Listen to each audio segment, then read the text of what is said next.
My name is Paul and welcome back to another pickup video. A varied pickup video where I've got quite a few different systems to show. These aren't going to be as forthcoming this year, so I might do one of these probably every sort of 3 to 6 months, to be honest, because things have slowed down quite a bit. I will try and get a Spectrum pickup video done at least once a month. I've got quite a few specky games to go through, to be honest. So we got some Commodore 64, some Spectrum, Amstrad, ST, Amiga, Mega Drive, PlayStation, and a random game. And I've even got a gift as well. A gift which was a lovely surprise, I've got to say. But did confuse me somewhat because I couldn't remember buying the game myself. It took me a good 10-15 minutes to work out that I didn't. But I have no idea who it's from, so whoever sent it, so thank you very much. But we'll get to that later on. But yeah, like I said, pickups as per usual are coming in, but not at any rapid pace. And like I said, most of it is for the Sinclair Spectrum. I've got some nice Sinclair Spectrum games over the last few days and weeks and months to share with you. Now, as per usual, I haven't played many of these games for any length of time. I certainly haven't read the instructions. So when you see the gameplay footage, it's probably the first time I played the game ever in some cases. So yeah, don't expect too much in that regard. But nothing new there really, is it? But yeah, I'll get this pickup video done. I'm still working on other Ocean software videos for the Ocean software collection for my ZX Spectrum. The next video I'm putting out is 1986. That should be up hopefully this weekend. I've got a few other videos in the pipeline. Just obviously not having so many pickups gives me the opportunity to have a look at other systems as well, which is pretty cool. But yeah, let's crack on. First up, we got Commodore 64. A system I don't really collect for that much. Hit Squad collection got completed last year. Thalamus collection, I've got a Thalamus game here, but that was the last standalone pickup I needed. System 3 is probably a collection I'm going to work on more over course of the year really, and try and get some more games added to that set, because it's quite a desirable set, System 3, and the games can go for quite a bit of money. More so on floppy disk than they do on a cassette, but even so, some of the games can fetch a nice tidy sum. The first game I'm going to show is from Ultimate Play the Game, a game I can't pronounce, I've got to say. A game called Imhotep. No idea how to say that at all. Load of gibberish. But there we go. This game I bought because it was reasonably priced, and a C64 exclusive as far as I know from Ultimate Play the Game. Love the colour of the cassette. Look at that, nice and pink. But didn't all these games come with a cleaning cassette as well? That's a question I have for you. Especially in the double dual. I know quite a lot of Spectrum ones I've got have got a cassette in it. But yeah, nice game that. It's a shoot 'em up. Quite a hard one, I've got to say. Most Commodore 64 shoot 'em ups I do find to be quite difficult. You play as that bird character and that strange looking person sat on top of it, shooting other strange looking bird characters with strange things sat on top of them. I found it quite difficult because sometimes the enemy would literally make a beeline for you, yeah, and hit you without you having the ability to get out of the bloody way. But yeah, I found it quite a monotonous game. I'm not sure if the game does go on and change a little bit, but yeah, the graphics seem to be quite nice for a game that came out in 1985, and it's got a decent little tune as well. But the game itself can go for about 30-40 quid. But again, it's not as uncommon as I thought it was, because I've seen quite a few copies appear on eBay. Yeah, I'm not sure how many Ultimate exclusives came out on C64, but it might be another avenue I might take in due course. Speaking of shoot 'em ups, this is the last Thalamus game I needed. Again, a game that can fluctuate in price from sort of 20 to 50 quid. I remember missing out on a copy of this game for 50 quid. And it popped up, I think, for 25, which seems to be like the normal rate for it. And that game is Retrograde by Thalamus. Got Thalamus to do with Newsfield Publications. Guys who brought us Zap and Crash. I'm pretty sure they were. I think the late Ollie Frey did the artwork. Again, might be wrong, but I'm pretty sure that was the deal. Again, this is reminding me a bit like a Defender clone. But the enemies wouldn't go away, they just kept coming back. So I'm not sure if you can complete the level or not. But on Defender, you complete a wave like a wave, and you go to the next level. This one, yeah, it just kept coming back. Wasn't quite sure what to do, to be honest. I kept shooting away, picking up these nice little kind of purpley diamond-shaped things, which I had no idea what they did either. But yeah. Win with retrograde. 8 randomly distributed gold cassettes. Wow. Could win you a fab instrument. Alright. So there is some copies with gold cassettes. Is that a thing? Wow. 94% that got as well. So I've got a cracking review. As per usual with Thalamus games, they've got nice graphics, lovely music. But in terms of gameplay, they can be a bit hit and miss. Some games are fantastic and some games aren't. I found that to be kind of in the middle really, but maybe it's because I don't know what I'm doing. And next up is another franchise that done particularly well on the C64. Some awesome games on that label as well. This is The Last Ninja. Again, lovely condition. I think I got this along with that Ultimate game from the same seller. Good price from what I remember. Maybe 15 quid for this, I think. Lovely condition on 2 tapes. Booklet. I only ever played one of these games on the Sinclair Spectrum. I think it was the second one. I really enjoyed it, to be fair, but you do need to read the instructions. Like with this copy here, I got to a certain point where I picked up a sword and didn't know what to do with it. Certainly picked it up, but yeah, I would recommend reading the instructions to that. It's a good looking game, great music. No doubt it's probably an absolutely fantastic arcade adventure. It just takes a while to get used to those bloody isometric controls, doesn't it? But yeah, I do like that. I will try and collect them all. I think there's this one, the second one, there's the remix. I'm not sure if the remix is the remix of the first or the second game, and number 3. I'm pretty sure they all came out on the Spectrum except the first one. Yeah, loads of games not able to buy. Just going to take a bit of time to get it, I think. They're not uncommon or nothing like that. They just can be expensive. Right, next up, Sinclair ZX Spectrum. All full price games for you in this one, including a game I've been after for ages. I keep forgetting to pick it up. A 128K equivalent of a game that is supposed to be very good on the Spectrum. The 128K specific versions of these games are really hard to come by. I know, for example, with Activision you had Ghostbusters, you had Barry McGuigan's, you had Hacker, all got 128K versions. I can only assume they weren't multi-loads, and I can only assume they had a decent AY chiptune. The first one I've got to show you is by Hewson, and that is Cybernoid. I would like to get all the games that came in this style Hewson cassette. Quite a few games like Exelon, Netherworld, Evening Star. I'm trying to think what other games there are now. Stormlord, Gunrunner. There's loads. But I do like that particular livery. I do love that artwork. Now, Cybernoid's one of those games that it really does benefit to read the instructions. Each level kind of requires a certain weapon to get through it. You don't have to do that, but if you do use the right weapon, it makes life a lot easier. Now, I can actually get off the first level, or first stage, and do quite well on the second stage, but I hate those levels where you've got to try and navigate through those, like, can't explain what they are, but they move up and down. You've got to move up and down with them to escape. I'm sure it all will become apparent. But yeah, there's one particular part like that in stage 2 that I just can't do. But yeah, I like it. Great music by, I think it's Dave Jones. Done the music for this. Bear a Grudge, Stormlord, Deliverance. Yeah, really good musician actually. Didn't do a lot on the Spectrum, but I did like his stuff. But yeah, very well polished game there, Cybernoid. Like a whizball, isn't it? Whizball, you play properly, it's a very good game. You don't, it's horrible. Right, we've got a game now from CRL, another publisher that released some quite big franchises. Or made games for big franchises, I should say. Games like War of the Worlds, Rocky Horror Show, Blade Runner, stuff like that. And this one is called Dr. What. Not sure why it's Dr. What. It's an unofficial license. I can't imagine it is, to be fair.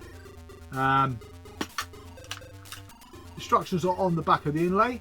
Sometimes with CRL games you get posters, which very rarely come with the games anymore, but when they do, it does push the price up quite considerably. Watched a copy of Blade Runner itself at £40 odd. with a poster in it. Without the poster, you probably get it for about a £5. But yeah, it's one of those arcade adventures, you know the type. Wandering around, getting bloody lost, picking up items, and then soon running out of room to hold them all in, or on, or with. What am I trying to say? You literally have like 3 slots to hold on to items, and you've got to try and use them quite quickly, otherwise you run out of space. But yeah, do I like it? I don't know. I'm not giving it enough time to really appreciate it, to be fair. Is it a game you guys would have played back in the day? I certainly never heard of it until quite recently. Now this one I think I picked up with Dr. Watt. Now these games were probably between £20 and £30 each. This is a 128K version of the Ark of Yesod. Now I know there's a few 128K specific games by this publisher. Is it called Robin of the Wood or something like that? Didn't I get a 128K version? I think Nodes of Yesod came in a cardboard box. I don't think that got a 128K version. It might have done. Again, this one's got the instructions. Ugh, if I can get in the bloody thing. On the inlay. Quite a tough one to source in its 128K form. It's one of those roamy games, kind of wandering around, not really picking stuff up, but roaming around, not really knowing what to do. Again, need to read the instructions. Gorgeous graphics. I said before, I'm pretty sure these guys got their influence from Ultimate Play the Game, because some of their games are quite similar. As were games by Design as well, weren't they? They had that certain kind of feel about them. I don't think all their games were fantastic, but I know there's a handful of games that are highly regarded on the Sinclair Spectrum. But yeah, I couldn't play it. I didn't know what I was doing. Got to be fair. What's up? Yeah, forget it. Forget it. Right, next up we've got the Amstrad. Amstrad, again, like the Commodore, it's only certain publishers that I collect for. Cody's, Hit Squad, Ocean and Imagine on the disc. And this next one, which again is a game I didn't know got a release on the Amstrad. The company Titus do make a good effort on the Amstrad, to be fair. They don't try and make their games like the Spectrum versions. They kind of go off and do their own thing, which is nice. This game is in cassette form, unfortunately, but I would like it on floppy disk. Crazy Cars 3, which I managed to acquire as part of a bundle. I kept another Ocean game from that bundle, but unfortunately it wasn't the disc version. But it's disc version I certainly do want. This is like the Amiga version, just minus all the music and the intros and outros, and yeah, it's basically just a race, really. Which, to be fair, the Amstrad version looked and played quite well. I've got to say, I don't know if there's any plus enhancements on here though. I don't think I've got that far to play it to see if there is any plus enhancements. Yeah, comes with the book, cassette, and a poster. Again, this is on the C64 but not on the Sinclair Spectrum. I just like to check the manual to see if there is a plus version, but I don't think there is. In fact, there's no loading instructions at all for the Amstrad. Unless there's like a kind of addendum piece of paper or something. Yeah, afterthought, wasn't it, the Amstrad? Yeah, no special instructions there, but yeah, it looks good. It's a good Amstrad game. But yeah, I'd like to get one A in better condition, but B on floppy disk. Again, the bundle was a very good price with some very decent games in there. As the second game I got on the Amstrad, also came in a bundle. A decent price too. Unfortunately, I haven't got around to testing this because my Amstrads are both playing up at the minute. My 6128 Plus and my 6128 CPC. I need to replace the drive belts, I think, on both. Rex and effects. Good game. In fact, it's a cut down version of the Spectrum version, but at least it's got Amstrad graphics. But to be honest with you, playing the game is quite slow. I found on the Amstrad. Apparently, it's only half the game on the Amstrad, but it's like Cybernoid in a way. You've got to, I don't know, use your brain a little bit. There's a little bit of tactics to these games, isn't there? Can't just go in all guns blazing. So you won't last more than 5 minutes. Wonderful graphics though, but it does lack music, has sound effects, But like I said, it's quite a sluggish game to play. But it's one you don't see very often. Even on the Spectrum, it's quite desirable on the Spectrum. You're probably looking at up to 50 quid for a complete specky version. The Amstrad one I've never seen before. We're pleased to have that in the collection as well, to be fair. It's quite a difficult one to get your hands on. Right, next up we have some Atari ST. In fact, one ST game, which is called Shackled, which is an ST game that didn't get released on the Amiga. A game by Data East in the arcade. And a game that is a close resemblance, has a close resemblance to Gauntlet. It plays alright, to be fair, on the ST, but I've never seen the arcade version running, so I'm not sure what the comparisons are like. But I found the ST version to be quite slow in places. You are wandering around these maze-like places looking for keys to escape to the next place. A bit like Gauntlet, lots of baddies to kill, but there's no respawn points to destroy, so the baddies just keep coming. And like I said, the levels felt a little bit sparse. One I need on a Spectrum, funny enough. I find it's very difficult to find on a Specky. Not a desirable game. Even on the ST, you're probably looking at a £5 for it. I think I bought this as a buy now for sort of £10–15, but after it for ages. I did have it years ago and let go of it, unfortunately. But yeah, good to have it back. And for the first time playing it while making this video, I did enjoy it for a bit. I can imagine it getting quite boring quite quickly. Next one's a bit of an anomaly. Now, for a system that I've sent off to be repaired, I'm hoping it gets repaired. In fact, I'm hoping to get it back. And that game is called Ishar, Legend of the Fortress. That's for the Atari Falcon. Yeah, I did like the sequel to this on the Amiga. Now, as far as I'm aware, all 3 games made it to the Falcon. And the company there, Silmaris, or Silmarils, what are they called? They also made other games for the Falcon. I think there was that Trans-Antarctica one with a train on the front of it. And Robinson's Requiem. In fact, Robinson's Requiem came up with this game. This game set me back 50 quid. Robinson's Requiem was £30, but I missed it, unfortunately. But you very rarely see Falcon games. In fact, I don't think there are very many Falcon games at all to pick up. But yeah, this company did back them quite a bit. And like I said before, the Atari was very popular in France. So it's no surprise a French company supported them, really. But yeah, I'd like to get the other 2. And hopefully get the Falcon back in good working order. So I can actually play them one day. That'd be pretty cool. But yeah, really pleased to get that. Very rarely see Falcon games at all. So yeah, nice bonus that was. Right, what else we got? Commodore Amiga. Now 2 games here I've been after for the longest time. One game was just an impulse pickup because it's very rare you find it complete. Certainly not the type of game that I would play.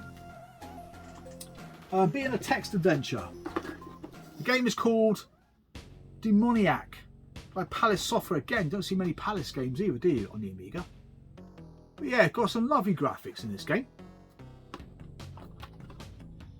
Quite cool artwork. Written by Alan Grant, writer of Judge Dredd, Batman and Robocop comics. Includes Judge Dredd paperback, which this does, which is unusual. Judge Dredd versus the Fatties. Pretty cool. Well, it is pretty cool, isn't it? Yep, he's dropped something again. But yeah, I mean, again, like I said, text adventure, not too much to really talk about, to be honest. I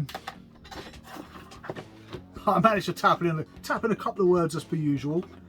But yeah, you type away, and every now and then, if you look at something, it comes up with a really nicely drawn picture. But yeah, I've got a feeling there's some great graphics in this game somewhere, but I'm unlikely to ever see them.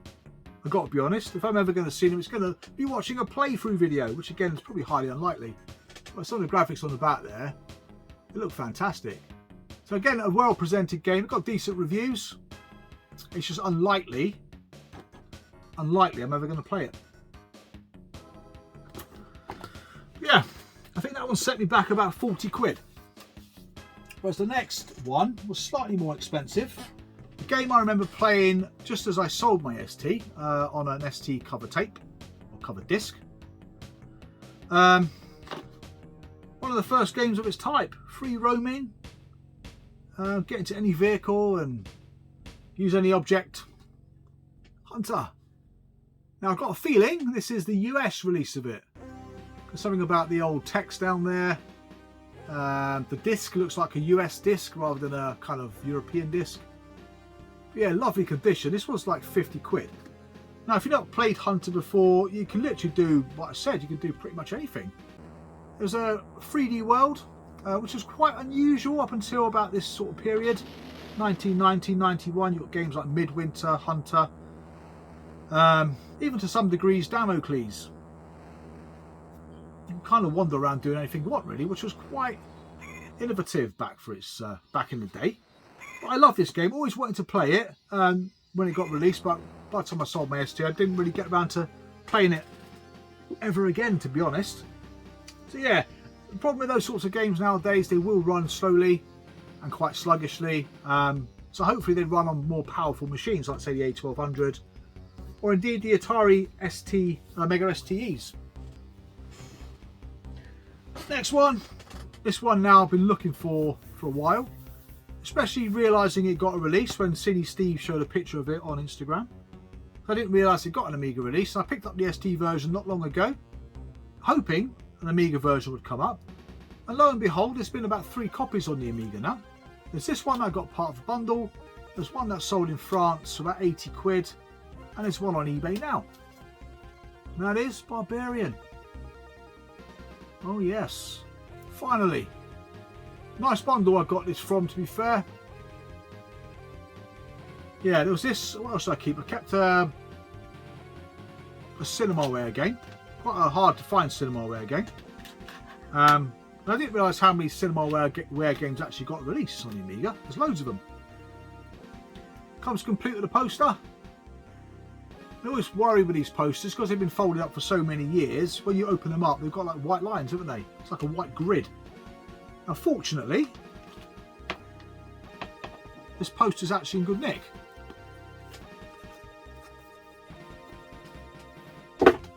That's it, chuck some more on the floor. But yeah, there's no white lines on it, which is really nice. So I can assume it's never been used. There's no signs of blue tack or anything like that. So yeah, I'm really pleased. Not a game I really like, I've got to be honest. I think I've said this before. Probably one of those games that was better back in the day. You probably would have got more fun out of it back in 1988 than you would today, really. It's a beat 'em up. Got some really cool animations, really cool death sequences. Before death sequences were a thing, really. Before the likes of Mortal Kombat, if you like. But yeah, it could be a little bit gory at times. But yeah, I watched a rolling demo of it. I played it before. I didn't actually do very well. But yeah, nice to have it though, especially with a poster. Yeah, chuffed to bits for that. And then finally, we got some PlayStation games, including that gift. Yeah, really surprised to get this, but yeah, really, really nice to receive it though. And that game, again, no footage for the PlayStation, unfortunately, because I haven't got a PlayStation hooked up to a capture card, or I haven't mapped the controller to the emulator. I know, full of excuses. Tunnel B1. Again, in nice condition. Nice condition. Trying to find PlayStation games in nice condition is nigh on impossible, isn't it? Always a good sign when the booklets are in nice condition. Again, the disc is in nice condition. It's just generally in nice condition. And a very lovely gesture for whoever sent that to me. Not even the missus does stuff like this for me, I've got to be honest. So yeah, chuffed to bits with that. I'm pretty sure I'm only left with one Ocean game to find. I don't know what it is. There's certainly one left to find. Like I said before, I'm pretty sure someone told me that is only half of a game, the other half being Viper. So they decided to release the game in 2 separate parts. And the next game is a game I remember playing on one of those essential PlayStation demo CDs. Love the look of this game. Pretty much a traditional platformer. And it's Rayman. Now Rayman is a very reasonably priced game to pick up. I think this was about 10 quid. You can probably pick it up for less than that. But like I said, I do try and look for games in the best possible conditions. Normally people list games as very good. You end up getting them and they're scratched as shit. But it's very difficult to know what the CDs are like until you actually get them. Again, this one's got a few light marks. I can tolerate light marks. But it's when they've got some nasty scratches on them. It's, yeah, bloody annoying. Very rare you get a PlayStation game through the post in mint condition. Very rare. And last but not least is a game that I've been after for a while. It's very difficult to find it in its original released form. Generally you see it on the silver label quite frequently. And there's another budget label it came out on as well. That game is Air Combat, which later I believe became Ace Combat. And a franchise that still is out today, I believe. Namco. But yeah, I've not played it myself. I remember it back in the day in the magazines. Looked appealing, just never ever got around to picking it up. But again, it's in lovely condition. So I paid £30 for this, which was surprisingly quite expensive for this game. Like I said, you very rarely see. I've been looking for this game for a couple of months now. But you very rarely see it come up in its original release form. But yeah, that's it. There we go. I don't think I missed anything else. Yes, I have. I missed a Mega Drive game. How can I do that? Now, like I said before, I do pick up the odd occasional Japanese Mega Drive game. Most of the games I want, luckily, are generally quite common. The most expensive one that I've seen that I want is Rolling Thunder 2. So outside of any fancy shoot 'em ups or anything like that, it's only really these games that I want. Now, see what? I remember playing this one back in the day, my mate's Japanese Mega Drive. Complete in nice condition. Again, like I said before, a relatively cheap game. It's funny, isn't it? Back in the day, you remember playing these games and beating them and not finding them overly challenging. But today, bloody hell, I could barely get off level 1. It's a platformer, really. Shoot 'em up. Stroke platformer. Again, it's like games like Shinobi. It's just remembering where things are. So when you get to them again, you can quite easily dispatch of them. Yeah, pretty much what most games are like, really, weren't they? But yeah, I do like this game. Good music. Very nostalgic game, actually. I'm trying to think when I played this originally. What, 91 maybe? 1990, 91? When did it come out? 1990. But yeah, I remember this in CBG magazine, one of the magazines I used to buy back in the day. I was always blown away by looking at the Mega Drive games. It's a shame you never saw them move, because that would have blown you away even more. But yeah, most of the games for the Japanese Mega Drive I've pretty much got now that I want. I would love more of the exclusives, but again, like I said, what worries me is the piracy. Lots of those games come out of Japan, China even, and some of the copies look bloody genuine, don't they? That's it. Thank you very much for watching. Thank you very much for subscribing. I'll see you guys again real soon. Real soon. So take care and bye for now.